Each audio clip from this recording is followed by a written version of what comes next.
वास्तव न्यूज में स्वागत है आपका। मैं हूं सरदार। विजयपुर शहर के बाबा साहब बी आर अम्बेडकर सर्कल में वहां पर कई दिनों से आंदोलन पर बैठ गए हैं और कई संगठन अब सरकार के विरोध आंदोलन भी कर चुके हैं, ताकि ये आंदोलन इसलिए है सरकारी मेडिकल कॉलेज विजयपुर शहर में बन जाए।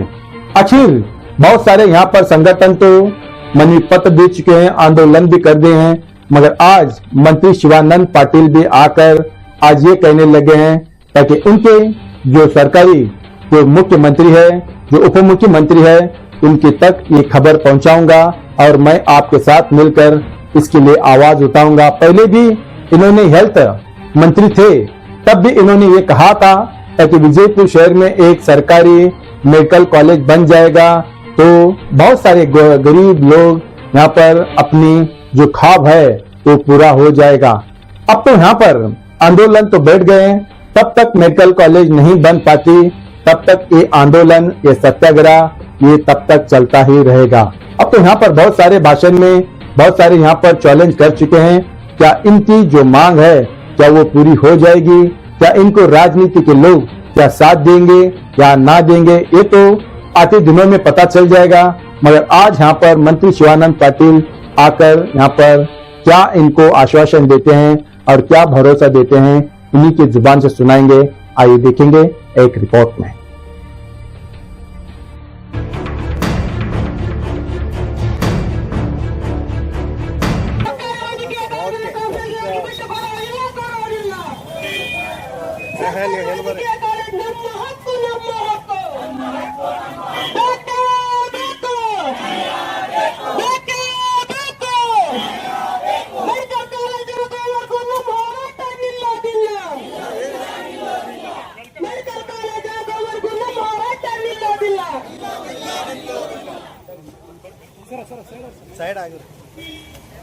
ನಮ್ಮ ವೈದ್ಯಕೀಯ ಕಾಲೇಜು ಸ್ಥಾಪನಾ ಹೋರಾಟ ಸಮಿತಿಯ ಹೋರಾಟಕ್ಕೆ ಅನಿರ್ದಿಷ್ಟ ಪ್ರತಿಭಟನಾ ಒಂದು ಸತ್ಯಾಗ್ರಹ ನಡೆದಿದೆ।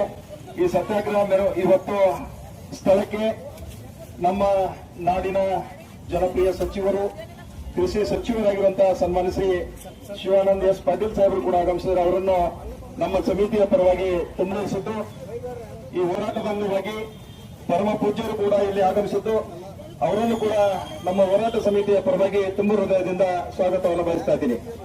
ಆದ್ಮೇಲೆ ಇವತ್ತು ಬಹುಶಃ ಕಳೆದ 25 ದಿನಗಳಿಂದ ನಿರಂತರವಾಗಿ ಮಾನ್ಯ ಮುಖ್ಯಮಂತ್ರಿಗಳಿಗೆ ಆದಿಯಾಗಿ ಹಲವು ಸಚಿವರುಗಳಿಗೂ ಹಲವು ಶಾಸಕರುಗಳಿಗೂ ಕೂಡ ನಾವು ಸರ್ಕಾರದ ಮಟ್ಟಕ್ಕೆ ಗಮನ ಸೆಳೆಯಬೇಕಂತೇಳಿ ಮನವಿಗಳನ್ನು ಸಲ್ಲಿಸಿದ್ರು ಕೂಡ ಇರುವಂತಹ ಸರ್ಕಾರ ಇವತ್ತು ಸರ್ಕಾರಿ ಕಾಲೇಜು, ಒಂದು ವೈದ್ಯಕೀಯ ಕಾಲೇಜು ಆಗ್ಬೇಕೆಂಬ ಹೋರಾಟ ಅನಿರ್ದಿಷ್ಟ ಧರಣಿಯ ಮೂಲಕ ಆರಂಭಿಸಬೇಕಂತ ಅನ್ಕೊಂಡಾಗ ಇವತ್ತು 5ನೇ ದಿನಕ್ಕೆ ನಾವು ಕಾಲಿರಿಸಿದ್ದೇವೆ।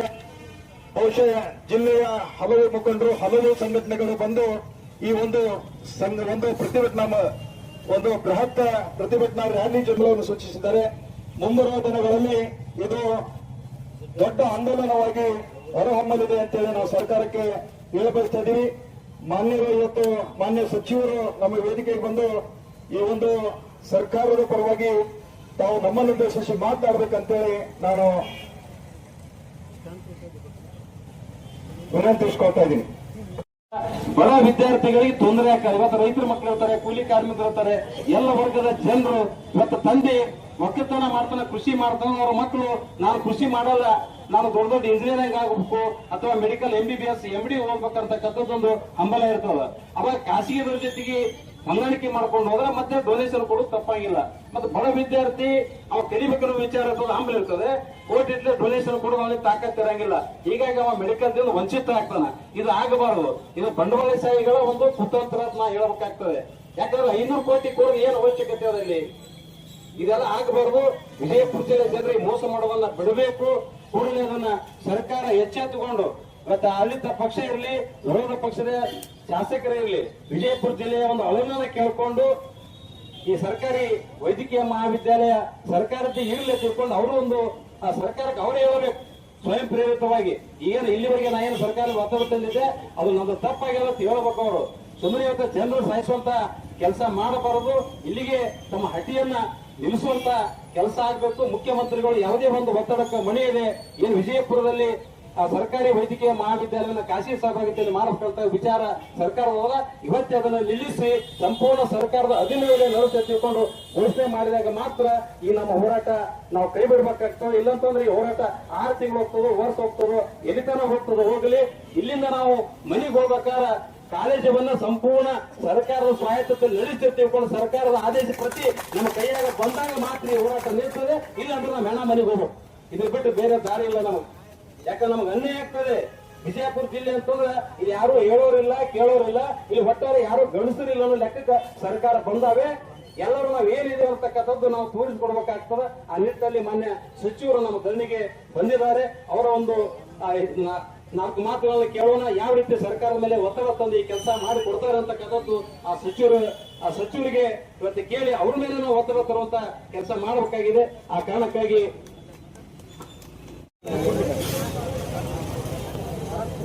ಪ್ರಥಮದಲ್ಲಿ ಅಣ್ಣ ಬಸವಣ್ಣನವರ ನಂತರದ ನೆನೆದು ವೇದಿಕೆ ಮೇಲೆ ಇರ್ತಕ್ಕಂಥ ಗೌರವಾನ್ವಿತ ಪರಮ ಪೂಜ್ಯರೇ, ಉಪಸ್ಥಿತ ಎಲ್ಲ ಹಿರಿಯರೇ, ಈ ಹೋರಾಟದ ಮುಂಚೂಣಿಯಲ್ಲಿರ್ತಕ್ಕಂಥ ಎಲ್ಲ ನಾಯಕರೇ, ಆತ್ಮೀಯರೇ, ಪತ್ರಕರ್ತರೇ, ತಾಯಂದಿರೇ, ಬಹಳ ದಿನಗಳ ಒಂದು ಬೇಡಿಕೆಯನ್ನ ಪ್ರಸ್ತಾಪ ಮಾಡಿ ಬಿಜಾಪುರದ ಬಹುಜನರ ಆಸೆಯನ್ನ ಒಕ್ಕೂರಿನಿಂದ ತಾವು ಸ್ವೀಕಾರ ಮಾಡಿ ಹೋರಾಟಕ್ಕೆ ಪಾದಾರ್ಪಣೆ ಮಾಡಿರ್ತಕ್ಕಂಥ ಎಲ್ಲ ಹಿರಿಯರಿಗೆ ನನ್ನ ಕೃತಜ್ಞತೆಗಳನ್ನು ಸಲ್ಲಿಸ್ತೇನೆ. ಬಿಜಾಪುರ ಜಿಲ್ಲೆಗೆ ಪ್ರಪ್ರಥಮದಲ್ಲಿ ಮೆಡಿಕಲ್ ಕಾಲೇಜ್ ಆಗ್ಬೇಕಂತ ಹೇಳಿ ನಾನು ಧ್ವನಿ ಎತ್ತಿರೋದು ಬಹುದಿನಗಳ ಹಿಂದೆ. ಪ್ರಾಯಶಃ 2013ರಿಂದ 2018ರವರೆಗೆ ಸಿದ್ದರಾಮಯ್ಯನವರೇ ಮುಖ್ಯಮಂತ್ರಿಗಳಾಗಿದ್ದರು. ಅವರಿಗೆ ನಾನು ಈ ಪ್ರಶ್ನೆ ಕೇಳಿದ್ದೆ. ಅವರೇ ನನಗೆ ಭರವಸೆ ಕೊಟ್ಟಿದ್ರು, ಜಿಲ್ಲೆ ಒಂದು ಮೆಡಿಕಲ್ ಕಾಲೇಜ್ ಮಾಡ್ತೀವಿ, ಬರ್ತಕ್ಕಂಥ ದಿನಮಾನಗಳಲ್ಲಿ ಬಿಜಾಪುರ ಕೂಡ ಖಂಡಿತ ಮಾಡ್ತೀನಿ ಅಂತ ಹೇಳಿ. ಆದರೆ ಕಾರಣಾಂತರದಿಂದ ಈ ನಿರ್ಣಯ ಯಾವಾಗ ಬದಲಾಗಿದೆ ಅನ್ನೋದು ನನಗೂ ಕೂಡ ಮಾಹಿತಿ ಇಲ್ಲ. ಅದು ಹಿಂದಿನ ಸರ್ಕಾರದಲ್ಲಾಗಿದೋ ಅಥವಾ ನಮ್ಮ ಸರ್ಕಾರದಲ್ಲಾಗಿದೋ, ಸಚಿವನಾಗಿ ನನಗೆ ಮಾಹಿತಿ ಇಲ್ಲ ಅಂತ ಹೇಳಿ ಯಾರು ಕೂಡ ತಪ್ಪು ತಿಳ್ಕೋಬೇಡ್ರಿ. ಆದರೆ ಈ ನಿರ್ಣಯ PPP ಮಾಡೆಲ್ನಲ್ಲಿ ಆಗ್ತಕ್ಕಂಥದ್ದು ಬಹಳ ದುರಾದೃಷ್ಟಕರ. ಯಾಕಂದ್ರೆ ಸಿದ್ದರಾಮಯ್ಯನವ್ರ ನಂತರ ಬೊಮ್ಮಾಯಿಯವ್ರ ಮುಖ್ಯಮಂತ್ರಿಗಳಾಗಿದ್ದರು. ಅವಾಗ ನೇರವಾಗಿ ನಾನು ಅವ್ರಿಗೆ ಈ ಪ್ರಶ್ನೆ ಕೇಳಿ, ಅದರ ವಿಡಿಯೋ ಕೂಡ ನನ್ನಲ್ಲಿದೆ. ಅವರು ಕೂಡ ಬಿಜಾಪುರಕ್ಕೆ ಮುಂದಿನ ದಿನಮಾನಗಳಲ್ಲಿ ಮೆಡಿಕಲ್ ಕಾಲೇಜ್ ಮಾಡ್ತೀನಿ ಅಂತಕ್ಕಂಥ ಮಾತು. ಇಲ್ಲಿವರೆಗೆ ಕರ್ನಾಟಕದಲ್ಲಿ ಎಲ್ಲಿ ಕೂಡ PPP ಮಾಡೆಲ್ನ ಮೆಡಿಕಲ್ ಕಾಲೇಜ್ ಇಲ್ಲ, ಇಲ್ಲಿವರೆಗಿಲ್ಲ. ಮತ್ತು ಬೇರೆ ರಾಜ್ಯಗಳಲ್ಲಿ ಕೂಡ ಇಲ್ಲ. ನಾ ಈ ಎಲ್ಲ ಹಿನ್ನೆಲೆಗಳನ್ನು ಹತ್ಕೊಂಡು ಕೇಂದ್ರ ಮಂತ್ರಿಗಳಾದಂಥ ಪ್ರಹ್ಲಾದ್ ಜೋಶಿ ಅವರಲ್ಲಿ ಕೂಡ ವಿನಂತಿ ಮಾಡಿದ್ದೆ, ಏಮ್ಸ್ ಆದ್ರೂ ಬಿಜಾಪುರಕ್ಕೆ ಮಾಡಿಕೊಡಿ ಅಂತ ಹೇಳಿ. ಅವರು ಧಾರವಾಡಕ್ಕೆ ಮಾಡ್ಬೇಕಂತ ಅವ್ರು ಪ್ರಯತ್ನ ಮಾಡಿದ್ರು. ರಾಯಚೂರದವರು ನಮ್ಮ ಜಿಲ್ಲೆಗೆ ಮಾಡ್ರಿ ಅಂತ ಹೇಳಿ ಅವ್ರು ಪ್ರಯತ್ನ ಮಾಡಿದ್ರು. ನಾನು ಆ ಸಂದರ್ಭದಲ್ಲಿ ಕೂಡ ಒಂದು ವಿನಂತಿ ಮಾಡಿದ್ದೆ, ಬಿಜಾಪುರ ಜಿಲ್ಲೆ ಅತ್ಯಂತ ಸೂಕ್ತವಾದಂತ ಸ್ಥಳ ಇದೆ. ಕಾರಣ ಇಷ್ಟೇ, ಇವತ್ತು ಒಂದು ಮೆಡಿಕಲ್ ಕಾಲೇಜ್ ಮಾಡಬೇಕಾದ್ರೆ 400ರಿಂದ 500 ಕೋಟಿ ನೀವು ಖರ್ಚು ಮಾಡಬೇಕಾಗ್ತದೆ. ಆದ್ರೆ ಬರೀ 100 ಕೋಟಿಯಲ್ಲಿ ಆಗ್ತಕ್ಕಂಥ ಕಾಲೇಜ್ ಯಾವ್ದಾದ್ರೂ ಇದ್ರೆ ಅದು ಬಿಜಾಪುರ ಮಾತ್ರ. ಬಹಳ ಬಹಳ ಬೇಕಾಗಿಲ್ಲ, ಬರೀ 100 ಕೋಟಿ ಮಾತ್ರ ಬೇಕು. ಈ ಮಾಹಿತಿ ಬಹಳ ಜನರಿಗೆ ಇಲ್ಲ. ಯಾಕೆ 100 ಕೋಟಿ ಬೇಕು ಅಂತ ಹೇಳಿದ್ರೆ, ಬರೇ ಶೈಕ್ಷಣಿಕ ಕೋಣೆಗಳನ್ನ, ಪ್ರಾಕ್ಟಿಕಲ್ ಹಾಲ್ಗಳನ್ನು ಕಟ್ಟಿದ್ರೆ ಇಡೀ ರಾಜ್ಯದಲ್ಲಿ ಮೆಡಿಕಲ್ ಕಾಲೇಜ್ ಆಗ್ತಕ್ಕಂಥ ಸೂಕ್ತ ಸ್ಥಳ ಯಾವ್ದಾದ್ರೂ ಇದ್ರೆ ಅದು ಬಿಜಾಪುರ. ಬಾಗಲಕೋಟ್ ಕೂಡ ಇಲ್ಲ. ಬಾಗಲಕೋಟ್ನಲ್ಲಿ ಬರೀ 35 ಎಕರೆಯಿಂದ 40 ಎಕರೆ ಜಮೀನಿದೆ. 140 ಎಕರೆ ಜಮೀನು ಇರ್ತಕ್ಕಂಥ ಏಕೈಕ 49 ಎಕರೆ ಇರ್ತಕ್ಕಂಥ ಸ್ಥಳ ಯಾವ್ದಾದ್ರೆ ಇದ್ರೆ ಅದು ಕೇವಲ ಬಿಜಾಪುರ ಮಾತ್ರ. ಮತ್ತೆ ಬರೇ ಸ್ಥಳ ಅದು ಅಂತ ಹೇಳಿ ಮೆಡಿಕಲ್ ಕಾಲೇಜ್ ಮಾಡ್ರಿ ಅಂತ ಹೇಳಿಲ್ಲ. ಸ್ಥಳ ಬಿಟ್ಟು ಒಂದು ಮೆಡಿಕಲ್ ಕಾಲೇಜ್ ಮಾಡಬೇಕಾದ್ರೆ ಏನೇನ್ ಸವಲತ್ತು ಬೇಕಾಗ್ತದೆ, ಆ ಯಾವ ಸವಲತ್ತುಗಳು ಕೂಡ ಬಿಜಾಪುರದಲ್ಲಿ ಮೊದಲು ಇರಲಿಲ್ಲ. ಆದ್ರೆ ನಾನು ಕರಮ್ ಧರ್ಮ ಸಹಯೋಗದಿಂದ ಸಮ್ಮಿಶ್ರ ಸರ್ಕಾರದಲ್ಲಿ ಹೆಲ್ತ್ ಮಿನಿಸ್ಟರ್ ಆದ್ಮೇಲೆ ಒಂದು ಮೆಡಿಕಲ್ ಕಾಲೇಜಿಗೆ ಏನೇನ್ ಬೇಕಾಗ್ತದೆ ಅದಕ್ಕಿಂತಲೂ ಹೆಚ್ಚಿನ ಸೌಕರ್ಯ ಒದಗಿಸತಕ್ಕಂಥ ಏಕೈಕ ಕಾಲೇಜ್ ಅಂದ್ರೆ ಬಿಜಾಪುರದು. ಏಕೈಕ ಹಾಸ್ಪಿಟಲ್, ಡಿಸ್ಟ್ರಿಕ್ಟ್ ಹಾಸ್ಪಿಟಲ್ ಅಂದ್ರೆ ಬಿಜಾಪುರ. ಅಲ್ಲಿ ಸೂಪರ್ ಸ್ಪೆಷಾಲಿಟಿ ಮಾಡಿದೀನಿ, ಟ್ರೋಮಾ ಸೆಂಟರ್ ಮಾಡಿದೀವಿ, MRI CT ಸ್ಕ್ಯಾನ್ ಹಾಕಿದ್ವಿ. ಇಡೀ ರಾಜ್ಯದಲ್ಲಿ ಒಂದು 100 ಹಾಸಿಗೆಗಳ ತಾಯಿ ಮಕ್ಕಳ ಆಸ್ಪತ್ರೆ ಇದ್ರೆ ಬಿಜಾಪುರದಲ್ಲಿ 150 ತಾಯಿ ಮಕ್ಕಳ ಆಸ್ಪತ್ರೆ. ಅದು ಇಡೀ ರಾಜ್ಯಕ್ಕೆ 1 ನಂಬರ್. ಇದ್ರ ಜೊತೆ ನರ್ಸಿಂಗ್ ಕಾಲೇಜ್ ಮಾಡಿದ್ದೀನಿ, BSc ನರ್ಸಿಂಗ್ ಮಾಡಿದ್ದೀನಿ, ಡಿಪ್ಲೊಮಾ ನರ್ಸಿಂಗ್ ಮಾಡಿದ್ದೀನಿ. ಜೊತೆಗೆ ಕರ್ನಾಟಕದಲ್ಲಿ additional registrar for health, director health ಒಬ್ಬನೇ ಇರ್ತಾನೆ ರಾಜ್ಯಕ್ಕೆ. ಅದಕ್ಕೆ ಉತ್ತರ ಕರ್ನಾಟಕದ ಬೆಳಗಾವಿ ಮತ್ತು ಗುಲ್ಬರ್ಗಾ ವಿಭಾಗ ನೋಡ್ಕೊಳ್ತಕ್ಕಂತ ಒಂದು ಅಡಿಷನಲ್ ಡೈರೆಕ್ಟರ್ ಪೋಸ್ಟ್ ಎಲ್ಲರೂ ಕ್ರಿಯೇಟ್ ಆಗಿದ್ರೆ ಅದು ಬಿಜಾಪುರಕ್ಕೆ. ಅವರಿಗೆ ಆಡಳಿತ ಅಧಿಕಾರದ ಎಲ್ಲ ಹಕ್ಕುಗಳನ್ನು ನಾವು ಕೊಟ್ಟಿದ್ವಿ, ಇನ್ಕ್ಲೂಡಿಂಗ್ ಫೈನಾನ್ಷಿಯಲ್ ಅರೇಂಜ್ಮೆಂಟ್ ಕೂಡ ನಾನು ಮಾಡಿದ್ದೆ. ಆದ್ರೆ ದುರ್ದೈವಶ ಅಷ್ಟೊತ್ತಿಗೆ 14 ತಿಂಗಳಲ್ಲಿ ನಮ್ಮ ಸಮ್ಮಿಶ್ರ ಸರ್ಕಾರ ಹೋಯ್ತು, ಬೇರೆ ಬಿಜೆಪಿ ಸರ್ಕಾರ ಬಂತು, ಅಲ್ಲಿಗೆ ನಿಂತಿರ್ಬೋದು. ಆದ್ರೆ ಇದರಲ್ಲಿ ನನ್ನ ಸ್ವಾರ್ಥ ಏನೂ ಇಲ್ಲ. ಬಹಳ ಮಂದಿ ಟಿವಿನಲ್ಲಿ ಆವೇಶದಲ್ಲಿ ಮಾತಾಡೋದು ನಾನು ಕೇಳಿದ್ದೀನಿ, ಅವರೇ ಇದ್ದಾಗ ಏನ್ ಮಾಡಿದ್ರು ಅಂತೇಳಿ. ನನ್ನ ಇಡೀ ರಾಜ್ನಾಗ ಬಿಜಾಪುರಕ್ಕೆ ಯಾರೇ ಮಾಡಿದ್ರೆ ಇವತ್ತೇ ನಾ ರಾಜಕೀಯ ಬಿಟ್ಟು ಹೋಗ್ತೀನಿ. ಇಷ್ಟು ಯಾವ ಒಬ್ಬ ಮಂತ್ರಿ ಒಂದು ಜಿಲ್ಲೆಗೆ 150 ಎಕರೆ ಜಮೀನನ್ನ ಬೇಲಿ ಹಾಕಿಸಿದವನೇ ನಾನು ಫಸ್ಟ್. ಅದಕ್ಕೆ ಬೇಲಿ ಕೂಡ ಇರಲಿಲ್ಲ, ಅದನ್ನ ಜಾಗ ಕಬ್ಜಾ ಕೊಟ್ಟು ಬೇಲಿ ಹಾಕಿದ್ವಿ. ಜೊತೆಗೆ ಆಯುಷ್ ಇಲಾಖೆಯಿಂದ ಒಂದು ಆಸ್ಪತ್ರೆ ಕೂಡ ಮಾಡಿಕೊಟ್ಟೆ, ಜೊತೆಗೆ ಒಂದು ಗಾರ್ಡನ್ ಕೂಡ ನಾನು ಮಾಡಿಕೊಟ್ಟಿದ್ದೀನಿ. ಅಲ್ಲಿ ಬಿಜಾಪುರ ತಾಸ್ಬೋಡಿ ನೀರು ಎಲ್ಲಿಯೂ ಉಪಯೋಗ ಆಗೋದಿಲ್ಲ ಅಂತೇಳಿ ಅದನ್ನ ತಗೊಂಡೋಗಿ ಸಿವಿಲ್ ಹಾಸ್ಪಿಟಲ್ ಮತ್ತು ಸೈನಿಕ್ ಸ್ಕೂಲ್ ಕೊಟ್ಟಿದ್ದು ಕೂಡ ನನ್ನ ಅಧಿಕಾರದ ಹೋಗಿ. ಇಷ್ಟೆಲ್ಲ ಸವಲತ್ತು ಕೊಟ್ಟ ಮೇಲೆ ಒಂದು ಮೆಡಿಕಲ್ ಕಾಲೇಜ್ ಮಾಡಿದ್ರೆ ಒಂದು 100 ಕೋಟಿನಲ್ಲಿ ಆಗ್ಬಹುದು, ಇನ್ನೂ ಅದಕ್ಕಿಂತಲೂ ಕಡಿಮೆನಲ್ಲೇ ಆಗ್ತದೆ. 2 ವರ್ಷ 50 ಕೋಟಿ ಕೊಟ್ರೆ ಸಾಕು, ಮುಂದಿನ 2 ವರ್ಷ 50 ಕೋಟಿ ಕೊಟ್ರೆ ಸಾಕು. ಒಂದೇ ಸರ್ತಿ 100 ಕೋಟಿ ಕೊಡೋದು ಬೇಕಾಗಿಲ್ಲ. ಫಸ್ಟ್ MBBS, ಸೆಕೆಂಡ್ MBBS ಸಲುವಾಗಿ ಒಂದು 50 ಕೋಟಿ ರೂಪಾಯಿ ಕೊಟ್ರೆ ಸಾಕು, ಅದಕ್ಕೊಂದಿಷ್ಟು ಹಾಸ್ಟೆಲ್ ಮಾಡಿ ಕೊಟ್ರೆ ಸಾಕು.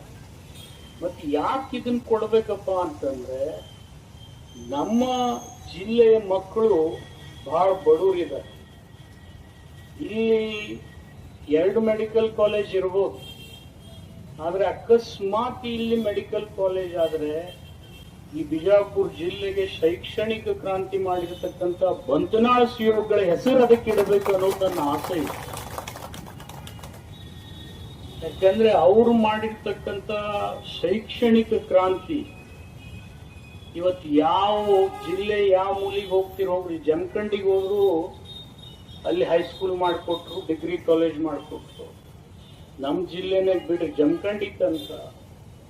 ಮತ್ತು ಇವತ್ತು ಯಾವುದೇ ಜಿಲ್ಲೆ ಮೂಲೆಯಲ್ಲಿ ಹೋದ್ರೆ ಲಕ್ಷಾಣ ತನಕ ಹೋದ್ರು BID ಸಂಸ್ಥೆ ಕಾಲೇಜ್ ಇರಬೇಕಾದ್ರೆ ಅದು ಪುಣ್ಯನೇ ಬಂತನಾಳ್ ಶಿವೋಗಿಗಳು. ಅವ್ರ ಹೆಸರು ಮೇಲೆ ಮಾಡ್ಬೇಕನ್ನೋ ಆಸೆ ಇತ್ತೇ ವಿನ ನನಗೆ ಬೇರೆ ಏನು ಸ್ವಾರ್ಥ ಇಲ್ಲ. ಮತ್ತಿವತ್ತು ಇದು ನನ್ನ ಹೋರಾಟ ಅಂತ ಹೇಳಿ ಅಥವಾ ನನ್ನ ವೈಫಲ್ಯ ಅಂತ ಹೇಳಿ ಅವ್ರು ಯಾರೇ ಭಾವಿಸ್ತಿದ್ರು ಅವರಂತ ಮೂರ್ಖರೇ ಯಾರಲ್ಲ. ಇದು ಬಡ ಮಕ್ಕಳಿಗಾಗಿ ಆಗ್ಬೇಕಾಗಿರ್ತಕ್ಕಂಥ ಸವಲತ್ತು. ಶೈಕ್ಷಣಿಕವಾಗಿ ಸಹಾಯ ಆಗ್ತದೆ. ಒಂದು ಮೆಡಿಕಲ್ ಕಾಲೇಜ್ ಬಂದ್ರೆ ನಮ್ಮ ಬಿಜಾಪುರ ಜಿಲ್ಲೆ ಎಲ್ಲ ರೋಗಿಗಳು ಮಿರಜ್ ಸಾಂಗ್ಲಿಗೆ ಹೋಗೋದು ತಪ್ತದೆ, ಸೋಲಾಪುರಕ್ಕೆ ಹೋಗೋದು ತಪ್ತದೆ. ಅದಕ್ಕೆ ನಾನು ಇಲ್ಲೊಂದು ಟ್ರೋಮಾ ಸೆಂಟರ್ ಮಾಡಿಸೀನಿ, ಅದಕ್ಕೂ ದುಡ್ಡು ಕೊಟ್ಟಿದ್ದೀನಿ. ನಾನು ಕಟ್ಟಿರ್ತಕ್ಕಂಥ ಸೂಪರ್ ಸ್ಪೆಷಾಲಿಟಿ ಹಾಸ್ಪಿಟಲ್ಗೆ ಇಲ್ಲಿವರೆಗೆ ಹ್ಯೂಮನ್ ರಿಸೋರ್ಸ್ ಕೊಟ್ಟಿಲ್ಲ, ಡಾಕ್ಟರ್ಗಳು ಮತ್ತು ಅಲ್ಲಿ ಬೇಕಾಗಂತ ಸವಲತ್ತು ಕೊಟ್ಟಿಲ್ಲ. ಮೊನ್ನೆ ಕ್ಯಾಬಿನೆಟ್ ನಲ್ಲಿ ಜಗಳಾಡಿ 200 ಡಾಕ್ಟರ್ 200 ಪೋಸ್ಟ್ಗಳು ಸ್ಯಾಂಕ್ಷನ್ ಕೂಡ ಅದಕ್ಕಾಗಿದ್ದಾವೆ ಮತ್ತು ಅದಕ್ಕೆ ಬೇಕಾದಂತ 40 ಕೋಟಿ ವೆಚ್ಚ ಕೂಡ ಕೊಡ್ತಕ್ಕಂಥ ನಿರ್ಣಯ ಇವತ್ತು ಸರ್ಕಾರ ಮಾಡಿದೆ. ಇಷ್ಟೆಲ್ಲ ಮಾಡಿದ್ಮೇಲೆ ಒಂದು ಮೆಡಿಕಲ್ ಕಾಲೇಜ್ ಮಾಡಿದ್ರೆ ಇವತ್ತು ಇನ್ನೊಂದು ಶರಣ್ ಪ್ರಕಾಶ್ ಪಾಟೀಲ್ಗೆ ನಾನು ಕೃತಜ್ಞತೆ ಹೇಳಬೇಕು. ಒಂದು ಹಿಂದೆ DK ಶಿವಕುಮಾರ್ ಇದ್ದಾಗೆ ಒಂದು ನಿರ್ಣಯ ಮಾಡಿದ್ವಿ, ಸರ್ಕಾರಿ ಮೆಡಿಕಲ್ ಕಾಲೇಜ್ನಲ್ಲಿ 185 ಸೀಟ್ ಪುಕಟ್ ಮಕ್ಕಳಿಗೆ ಕೊಟ್ಬಿಡೋಣ, ಬಡ ಮಕ್ಕಳಿಗೆ 15% ಮಾತ್ರ ಹರಾಜಿಟ್ಟು ಅದು ಬಂದಂತ ಹಣದಲ್ಲೇ ಮೆಡಿಕಲ್ ಕಾಲೇಜ್ ನಡೆಸ್ತಕ್ಕಂತ ಒಂದು ನಿರ್ಣಯ ಇವತ್ತು DK ಶಿವಕುಮಾರ್ ಅವರು ಹಿಂದಿದ್ದಾಗೂ ಪ್ರಸ್ತಾಪ ಮಾಡಿದ್ರು. ಈಗ ಶರಣ್ ಪ್ರಕಾಶ್ ಅವರು ಅದನ್ನು ಜಾರಿಗೆ ತಂದಿದ್ದಾರೆ. ಮತ್ತೆ ನೀವು ಇಷ್ಟೆಲ್ಲ ಸವಲತ್ತುಗಳು ಇಟ್ಕೊಂಡು PPP ಮಾಡೆಲ್ ಕಾಲೇಜ್ ಮಾಡೋದು ಜನಸಾಮಾನ್ಯರನ್ನ ಸುಲಿಗೆ ಮಾಡ್ದಂಗ ಆಗ್ತದೆ ವಿನ ನಾವು ಸಹಾಯ ಮಾಡ್ದಂಗ ಆಗೋದಿಲ್ಲ. ಇದನ್ನ ನಾವು ಸರ್ಕಾರಕ್ಕೆ ಮನವರಿಕೆ ಮಾಡಿಕೊಡ್ಬೇಕು. ಮಾನ್ಯ ಮುಖ್ಯಮಂತ್ರಿಗಳಿಗೆ ನಾನು ಮನವರಿಕೆ ಮಾಡಿಕೊಡ್ಲಿಕ್ಕಾಗಿಲ್ಲ, ಅದಕ್ಕೆ ಅವ್ರು ಮೊನ್ನೆ ಆಲ್ಮಟ್ಟಿನಲ್ಲಿ ಆವೇಶದಲ್ಲಿ ಮಾತಾಡಿರ್ಬೋದು.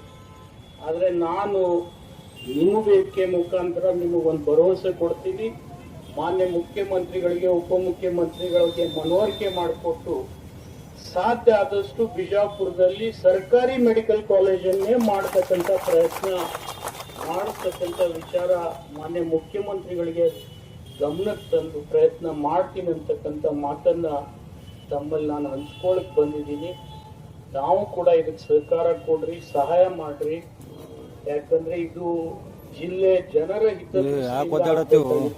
ಕಾಲೇಜ್. ಇದು ನನ್ನ ಅಥವಾ ನಿಮ್ಮ ವೈಯಕ್ತಿಕ ಸ್ವಾರ್ಥಕ್ಕಾಗಿ ಅಲ್ಲ. ಈ ಜಿಲ್ಲೆ ಜನ ಮಿರಜು ಸಾಂಗ್ಲಿಗೆ ಹೋಗ್ಬಾರ್ದು. ಇಲ್ಲಿರ್ತಕ್ಕಂಥ ಈ ಜಿಲ್ಲೆಯ ಬಡ ಮಕ್ಕಳಿಗೆ ವೈದ್ಯಕೀಯ ವಿದ್ಯಾಭ್ಯಾಸ ಮಾಡತಕ್ಕಂಥ ಸವಲತ್ತು ಸಿಗಬೇಕು ಅಂದ್ರೆ ಈ ಕಾಲೇಜ್ ಇಲ್ಲೇ ಆಗ್ಬೇಕು. ನಮ್ಮಲ್ಲಿ ಇಂಜಿನಿಯರಿಂಗ್ ಕಾಲೇಜ್ ಇಲ್ಲ, ಸರ್ಕಾರ ಲಾ ಕಾಲೇಜ್ ಇಲ್ಲ, ಸರ್ಕಾರಿ ಡಿಗ್ರಿ ಕಾಲೇಜ್ಗಳು ಇರಲಿಲ್ಲ ಬಿಜಾಪುರದಲ್ಲಿ. ಎಷ್ಟೋ ದಿವಸ ಮೊನ್ನೆ ನಾನು ಬಾಗೇವಾಡಿಗೆ ಮಾಡಿಸ್ಕೊಂಡಾಗ ಬಿಜಾಪುರಕ್ಕೆ ಸರ್ಕಾರಿ ಡಿಗ್ರಿ ಕಾಲೇಜ್ ಇದೆ. ಇದು ಡಿಸ್ಟ್ರಿಕ್ಟ್ ಹೆಡ್ ಕ್ವಾರ್ಟರ್ ಮತ್ತೆ ನೋಡಿದ್ರೆ ಇದಕ್ಕಿಂತ ಮೊದಲು ನಾ ಬಾಗೇವಾಡಿಯಾಗಿ ಮಾಡಿದ್ವಿ. ಆದ್ರೆ ಇವೆಲ್ಲ ಯಾವುದೋ ಕಾಲದಲ್ಲಿ ತಪ್ಪಾಗಿದ್ದನ್ನ ಅದನ್ನೇ ಮುಂದುವರ್ಸ್ಕೊಂಡು ಹೋಗ್ಬಾರ್ದು, ಅದನ್ನ ತಿದ್ಕೋಬೇಕು ಅವಕಾಶ ಬಂದಾಗ. ನಾನು ಈ ಸಂದರ್ಭದಲ್ಲಿ ಎಲ್ಲ ಜಿಲ್ಲೆ ಸಚಿವರನ್ನ ಆದಿಯಾಗಿ ಎಲ್ಲ ಶಾಸಕರಲ್ಲಿ ವಿನಂತಿ ಕೂಡ ಮಾಡ್ತೀನಿ. ನಮ್ರತೆಯಿಂದ ಅವರಲ್ಲಿ ಕೂಡ ಮನವರಿಕೆ ಮಾಡಿಕೊಡ್ತಕ್ಕಂಥ ಪ್ರಯತ್ನ ಮಾಡ್ತೀನಿ. ಆದಷ್ಟು ಬಿಜಾಪುರ್ಗೆ ಸರ್ಕಾರಿ ಮೆಡಿಕಲ್ ಕಾಲೇಜ್ ಬಿಜಾಪುರದಲ್ಲಿ ಹಿಂದಾಗದೆ ಇದ್ರು ಮುಂದಿನ ಸರ್ತಿ ಆಗಲಿ, ಅದ್ರ ಮುಂದಿನ ಸರ್ತಿ ಆಗಲಿ, ಆದ್ರೆ ಬಿಜಾಪುರ್ನಲ್ಲಿ ಮೆಡಿಕಲ್ ಕಾಲೇಜ್ ಆಗ್ಲೇಬೇಕು. ಇದು ನನ್ನ ಅಂತಿಮ ನಿರ್ಧಾರ. ಅದಕ್ಕೆಲ್ಲ ನಿಮ್ಮ ಸಹಾಯನೂ ಇರಲಿ, ಸಹಕಾರ ಇರಲಿ. ನಾನು ಕೂಡ ಸರ್ಕಾರಕ್ಕೆ ಮನದಟ್ಟಣೆ ಮಾಡಿಕೊಡ್ತೀನಿ. ಇವನ್ ನಾನು ಶರಣ್ ಪ್ರಕಾಶ್ ಪಾಟೀಲ್ರಿಗೂ ಕೂಡ ಈ ವಿಚಾರವನ್ನು ಗಮನಕ್ಕೆ ತಂದಿದ್ದೀನಿ. ಯಾಕಂದ್ರೆ ನನ್ಗಿಂತೂ ಹೆಚ್ಚು ಧ್ವನಿ ಎತ್ತಿರ್ತಕ್ಕಂಥ ಹೋರಾಟಗಾರರು ಈ ವೇದಿಕೆ ಮೇಲಿದ್ದೀರಿ, ವೇದಿಕೆ ಹೊರಗೂ ಇದ್ದಾರೆ ಅಂತ ಹೇಳಿದ್ರೆ ತಪ್ಪಾಗ್ಲಿಕ್ಕಿಲ್ಲ. ಅವ್ರಿಗೆಲ್ಲರಿಗೂ ನಾನು ಕೃತಜ್ಞತೆ ಹೇಳಬೇಕಾಗ್ತದೆ. ಅವರ ಸ್ವಂತ ಧ್ವನಿಯನ್ನ ಹತ್ತಿಕ್ಕತಕ್ಕಂಥ ಕೆಲಸ ನಾವು ಯಾರೇ ಸರ್ಕಾರದಲ್ಲಿ ಇದ್ರೂ ಮಾಡಬಾರ್ದು. ಇದನ್ನೇನೇ ಮಾಡಿ ಬಿಜಾಪುರ್ಗೆ ಇಂಥ ಒಂದು ಸವಲತ್ತು ಇರ್ತಕ್ಕಂಥ ಒಂದು ವ್ಯವಸ್ಥೆಯನ್ನ ಕಳ್ಕೊಂಡು ಏನೂ ಇಲ್ಲಾರ್ದಲ್ಲಿ ನಾವು ಮಾಡ್ತೀವಿ ಅಂದ್ರೆ ಅದು ನಮ್ಮ ಮೂರ್ಖತನ. ಎಲ್ಲ ಇದ್ದಲ್ಲಿ ಮಾಡದೇ ಇರ್ತಕ್ಕಂಥದ್ದು ಅದು ಜಾಣ್ಮೆಯ ಕುರುಡುತನ ಆಗ್ತದೆ. ಅದು ಆಗ್ಬಾರ್ದು. ಅದು ಏನೇ ಆಗಲಿ ಇಂದಿಲ್ಲ ನಾಳೆ ಸರ್ಕಾರಕ್ಕೆ ಮನವರಿಕೆ ಮಾಡಿಕೊಡೋಣ. ನಾವು ನೀವು ಕೂಡ ಪ್ರಯತ್ನ ಮಾಡೋಣ. ಜನರ ಜೊತೆನೂ ಕೂಡ ತಾವು ಬೆರಗಿದ್ದೀವಿ, ಜನರ ಸಹಕಾರ ಕೂಡ ತಮಗಿದೆ. ಇವತ್ತು ನನ್ನ ಧ್ವನಿಯನ್ನ ನಿಲ್ಲಿಸ್ಬೋದು, ಆದ್ರೆ ಜನರ ಧ್ವನಿಯನ್ನ ಯಾರೂ ನಿಲ್ಲಿಸ್ಲಿಕ್ಕೆ ಆಗೋದಿಲ್ಲ. ಇದನ್ನ ಎಲ್ಲರೂ ಮನವರಿಕೆ ಮಾಡಿಕೊಂಡು ಒಂದು ಪ್ರಯತ್ನ ಮಾಡಿದ್ರೆ ಖಂಡಿತ ಬಿಜಾಪುರ್ಗೆ, ಇಡೀ ಜಿಲ್ಲೆ ಜನರಿಗೆ, ವಿದ್ಯಾರ್ಥಿನಿಯರಿಗೆ ವಿಶೇಷವಾಗಿ ಒಂದು ಮಾತು ತಿಳ್ಕೊಂಡ್ಯಾರ ಅಂದ್ರೆ ಎಲ್ಲರೂ ಗಂಡಸರದಾರ. ಗಂಡಸರು ಅಷ್ಟೇ ಶಕ್ತಿಯವರದಾರ, ಹೆಂಗಸರಂತೂ ನಮ್ಗಿಂತ ಹೆಚ್ಚಿನ ಶಕ್ತಿ. ಅವರು ಕೂಡ ಹೋರಾಟ ಮಾಡಿದ್ದಾರೆ, ಅವರು ಕೂಡ ಧ್ವನಿ ಎತ್ತಿದ್ದಾರೆ. ಅವರೆಲ್ಲರೂ ಕೂಡಿ ಪ್ರಯತ್ನ ಮಾಡಿ ಬಿಜಾಪುರ್ಗೆ ಹಾಕಬೇಕಾದಂಥ ಅವಕಾಶ ನಾವು ಕಳ್ಕೊಳ್ಬಾರ್ದು. ಕೇವಲ 3 ಜಿಲ್ಲೆಗೆ ಮಾತ್ರ ಈ ವಿಚಾರ ಪ್ರಸ್ತಾಪ ಮಾಡಿದ್ದಾರೆ. ಆದರೆ ಇಲ್ಲಿಯವರೆಗೆ ಸರ್ಕಾರ ಇಷ್ಟೆಲ್ಲ ಮೆಡಿಕಲ್ ಕಾಲೇಜ್ಗಳನ್ನು ಮಾಡಿ ಕರ್ನಾಟಕದಲ್ಲಿ ಹೈಯೆಸ್ಟ್ ಮೆಡಿಕಲ್ ಸೀಟ್ ಇಡೀ ದೇಶದಲ್ಲಿ ಇರ್ತಕ್ಕಂಥ ರಾಜ್ಯ. ಅಂದರೆ ಅದರಲ್ಲಿ ನಮ್ಮದು ಒಂದಿದ್ರೆ ಅದು ಒಂದು ಭೂಷಣ, ಅದು ಒಂದು ಜನರಿಗೆ ಸಹಾಯ ಆಗ್ತಕ್ಕಂಥ ಹೋರಾಟ ನಾವು ಹೆಮ್ಕೊಂಡಿದ್ದೀವಿ. ಇದಕ್ಕೆ ಸಂಪೂರ್ಣ ನನ್ನ ಬೆಂಬಲ ಇದೆ. ಸರ್ಕಾರಕ್ಕೂ ಕೂಡ ಮನವರಿಕೆ ಮಾಡಿ ಇಲ್ಲೇ ಸರ್ಕಾರಿ ಮೆಡಿಕಲ್ ಕಾಲೇಜ್ ಮಾಡಬೇಕು. ಅದು ಆಗದೆ ಇದ್ರೆ ಈ ಜಿಲ್ಲೆ ಸಂಸದರಲ್ಲಿ ಕೂಡ ಒಂದು ವಿನಂತಿ ಮಾಡ್ಕೊಳ್ತೀನಿ ನಾನು. ಅವರಲ್ಲಿ ಏನು ವಿನಂತಿಯಪ್ಪ ಅಂದ್ರೆ, ಅವ್ರು ಯಾವುದೇ ಪಕ್ಷದಲ್ಲಿ ಇರಲಿ, ಅವ್ರಿಗೊಂದು ಅವಕಾಶ ಇದೆ. ಬಿಜಾಪುರಕ್ಕೆ ಸರ್ಕಾರ, ಕರ್ನಾಟಕದ ಸರ್ಕಾರ ಮಾಡದೇ ಇದ್ರು ಕೇಂದ್ರ ಸರ್ಕಾರದ ಏಮ್ಸ್ ಮೆಡಿಕಲ್ ಕಾಲೇಜ್ ಆದ್ರೂ ಬಿಜಾಪುರಕ್ಕೆ ತಗೊಂಡ್ಬರ್ಲಿ ಸಂಸದರು. ಅವ್ರಿಗೂ ಕೂಡ ನಾನು ಕೃತಜ್ಞತೆ ಹೇಳ್ತೀನಿ, ಸನ್ಮಾನ ಮಾಡ್ತೀನಿ. ಅವ್ರು ಮಾಡಿದ್ರೆ ಅವರು ಪ್ರಯತ್ನ ಮಾಡಲಿ, ನಾವು ಪ್ರಯತ್ನ ಮಾಡೋಣ. ಎಲ್ಲರೂ ಸೇರಿಕೊಂಡು ಈ ಕೆಲಸ ಮಾಡಿದ್ರೆ ಇದು ಬಿಜಾಪುರಕ್ಕೆ ಒಂದು ಅವಿಸ್ಮರಣೀಯ ಕೊಡುಗೆ ಆಗ್ತದೆ. ಆ ಹಿನ್ನೆಲೆಯಲ್ಲಿ ಎಲ್ಲರೂ ಸೇರಿ ಪ್ರಯತ್ನ ಮಾಡೋಣ ಅಂತೇಳಿ ಹಾರೈಸಿ, ನನ್ನನ್ನು ಕೂಡ ಇಲ್ಲಿ ಬರಬೇಕಂತಕ್ಕಂಥ ಮನವರಿಕೆಯನ್ನು ಅನೇಕರು ಹೇಳಿದ್ರು. ಆ ಹಿನ್ನೆಲೆಯಲ್ಲಿ ನಾನು ಬಂದಿದ್ದೀನಿ.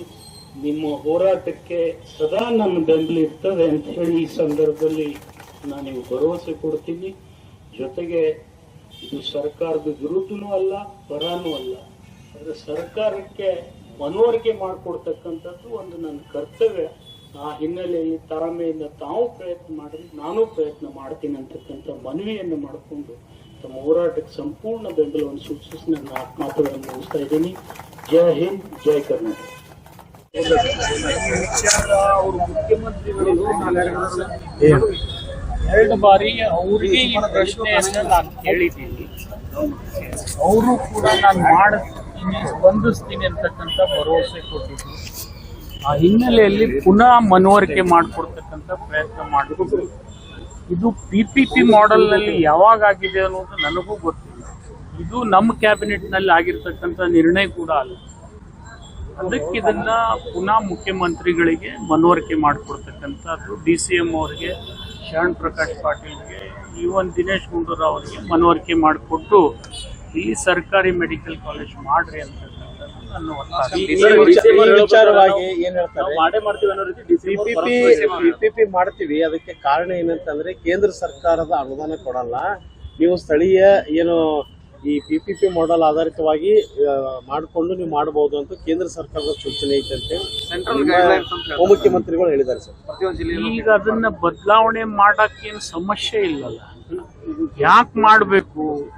PPP ಮಾಡೆಲ್ ಮಾಡಿದ್ರೆ ರೋಗಿಗಳಿಗೆ ದರ ನಿಗದಿ ಮಾಡೋದು ಕೂಡ ಕಾಲೇಜ್ ನಡೆಸ್ತಕ್ಕಂಥವ್ರ ಕೈಯಲ್ಲಿ ಅಧಿಕಾರ ಬರ್ತದೆ, ಅದನ್ನ ಕೊಡಬಾರ್ದು. ಮತ್ತು ಸರ್ಕಾರಿ ಮೆಡಿಕಲ್ ಕಾಲೇಜ್ ಇದ್ರೆ ಯಾವುದೇ ರೋಗಿಗೆ ಅತಿ ಹೆಚ್ಚಿನ ಹಣ ಕೊಟ್ಟು ಚಿಕಿತ್ಸೆ ತಗೊಳ್ತಕ್ಕಂಥ ಅವಶ್ಯಕತೆ ಬೀಳೋದಿಲ್ಲ. ಅಕಸ್ಮಾತ್ ನೀವು PPP ಮಾಡೆಲ್ ಮೆಡಿಕಲ್ ಕಾಲೇಜ್ ಮಾಡಿದ್ರೆ ಅಲ್ಲಿ ದರ ಅವ್ರು ನಿಗದಿ ಮಾಡ್ತಾರೆ, ಸರ್ಕಾರ ನಿಗದಿ ಮಾಡಲ್ಲ. ಮತ್ತು ಅಲ್ಲಿ ಬಡು ಮಕ್ಕಳಿಗೆ ಶರಣ್ ಪ್ರಕಾಶ್ ಪಾಟೀಲ್ ಮೊನ್ನೆ ಕ್ಯಾಬಿನೆಟ್ ನಲ್ಲಿನೇ ಒಂದು ವಿಷಯ ಪ್ರಸ್ತಾಪ ಮಾಡಿದ್ರು. ಇಲ್ಲಿವರೆಗೆ ಸರ್ಕಾರಿ ಮೆಡಿಕಲ್ ಕಾಲೇಜ್ನಲ್ಲಿ ಹೇಗೆ ಈಗ ಪ್ರೈವೇಟ್ ಮೆಡಿಕಲ್ ಕಾಲೇಜ್ನಲ್ಲಿ NRI ಕೋಟಾ ಇದೆ, ಆ ಕೋಟಾ ಸರ್ಕಾರಿ ಮೆಡಿಕಲ್ ಕಾಲೇಜ್ನಲ್ಲಿ ಇಲ್ಲ.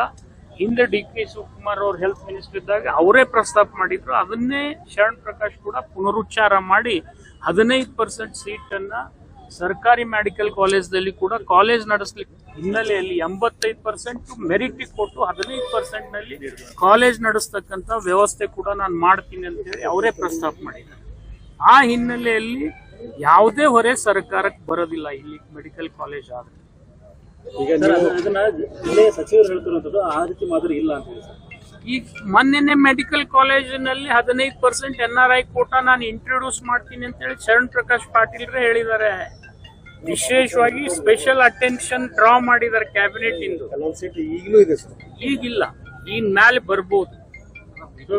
ಬಟ್ ಉಸ್ತುವಾರಿ ಸಚಿವರು ಹೇಳ್ತಾ ಅದನ್ನ ನೀವು ಕ್ಯಾಬಿನೆಟ್ ಅಲ್ಲಿ ಪ್ರಸ್ತಾಪ ಮಾಡಬೇಕಾಗಿತ್ತು, ಬಹಿರಂಗವಾಗಿ ಪ್ರಸ್ತಾಪ ಮಾಡಬಾರ್ದು ಅಂತ ಉಸ್ತುವಾರಿ ಸಚಿವರು. ನೋಡ್ರಿ, ನಾನು ಅಸೆಂಬ್ಲಿನಲ್ಲಿ ಪ್ರಸ್ತಾಪ ಮಾಡಿದ್ಮೇಲೆ ಕ್ಯಾಬಿನೆಟ್ ನಲ್ಲಿ ಏನ್ ದೊಡ್ಡ ಅಸೆಂಬ್ಲಿನಲ್ಲಿ ಈ ಜಿಲ್ಲೆಯಿಂದ ಮೆಡಿಕಲ್ ಕಾಲೇಜ್ ಆಗ್ಬೇಕಂತೇಳಿ ಯಾವ್ದಾರೆ ಒಬ್ಬ MLA ಕೇಳಿದ್ರೆ ಅದು ನಾನು ಒಬ್ನೇ, ಬೇರೆ ಯಾರು ಇಲ್ಲ.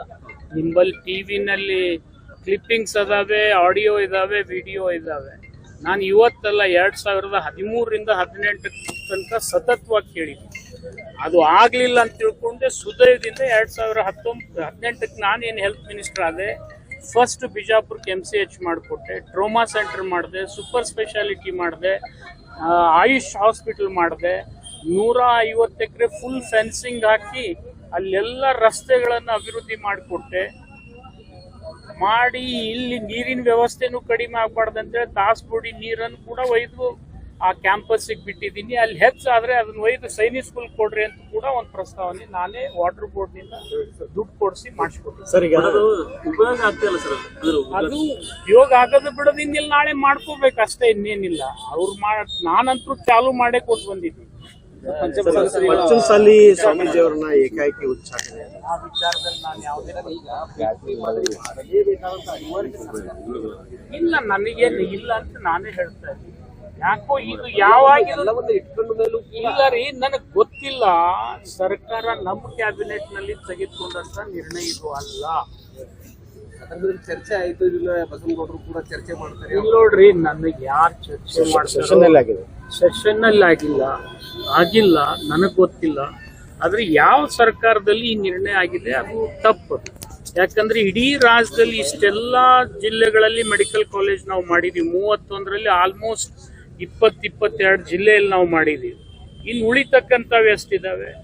ಏನಾಗುತ್ತೆ ಸರ್ ಅಂತ ಸೆಷನ್ ನಲ್ಲಿ ಶರಣ್ ಪ್ರಕಾಶ್ ಪಾಟೀಲ್ ಅವರು ಪ್ರಸ್ತಾವ ಮಾಡ್ತಾರೆ ಬಿಜಾಪುರಕ್ಕೆ ಒಂದು PPP ಅಂತ ಹೇಳಿ, ಅವಾಗ ಎಲ್ಲ ಸ್ವಾಗತ ಮಾಡ್ತಾರೆ. ಇದು ನನಗೆ ಹೋರಾಟ ಸ್ಟಾರ್ಟ್ ಆಗಿತ್ತು. ನನಗದು ತಪ್ಪದು, ಮಾಡಬಾರ್ದಂತ ಅವರಲ್ಲಿ ಕೂಡ ನಾನು ವಿನಂತಿ ಮಾಡ್ಕೊಳ್ತೀನಿ. ಮಾನ್ಯ ಉಪಮುಖ್ಯಮಂತ್ರಿಗಳು ಮತ್ತು ಮುಖ್ಯಮಂತ್ರಿಗಳಲ್ಲಿ ವಿನಂತಿ ಮಾಡ್ತೀನಿ. ಸರ್, ಈಗ ಪಂಚಮಸಾಲಿ ಸ್ವಾಮೀಜಿ ಅವರು ಏಕಾಏಕಿ ಉಚ್ಚಾಟನೆ ಸಮಾಜದಲ್ಲಿ ಯಾಕೆ ಆಗ್ತಾ ಇದೆ?